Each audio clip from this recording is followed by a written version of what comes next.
Hi, my name's Adam Black with Black Horsemanship in Grove City, Ohio, and I'm here to talk about performance feeds and what it does for me as far as my training business and the products they have. I strictly feed right now Safe and Reliable, and I fed that for about 10 years.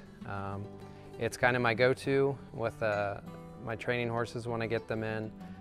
It's just a good feed, safe feed. I feel like I can transition a lot of horses to it fairly quickly. They seem to take to it very well. It does great for your easy keepers or your average workload on the horses. It's a great product. We've also fed the Quiet Power for some young horses or some horses that need a little extra fat, or growing horses or horses that need a little bit more work.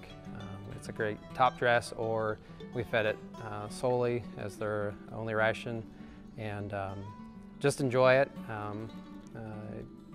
Can't say much more about it. Just a good all-around feed. So this is Bishop, and he's through the Heart of Phoenix rescue down in West Virginia, and he's part of the Appalachian Trainer Face Off. And so he was what they call a feral coal mine horse. So in the early 2000s, mid to early 2000s, when the economy kind of tanked, people started letting their horses out. So he's a product of that. He was born out in the abandoned mine land, kind of forgotten about, kind of just left to fend for whatever. So all these horses started kind of populating.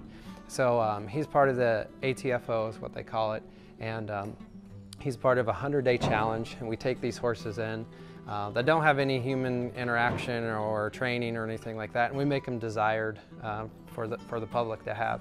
So he is my pick for this year, and when I got him about 2 weeks ago, he wasn't super ribby, but you can kind of tell he had just been kind of out on just pasture land, nothing real fancy. So we started him on Safe and Reliable when he first came in, because it's a good feed. I feel pretty confident in it that every horse will kind of go to it.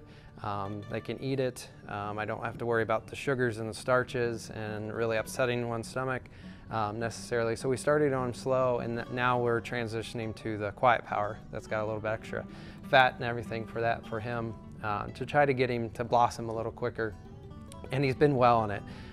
You know, some people I think worry about the Quiet Power making him a little too hot, a little too extra, and he's stayed kind of plateaued, kind of real easy going.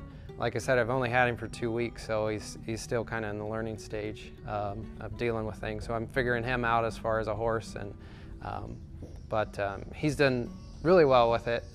He likes any of the grain from performance feeds, and I'm excited to see him in another month to see him bulk out with it, and then at the end of 100 days to see what he looks like.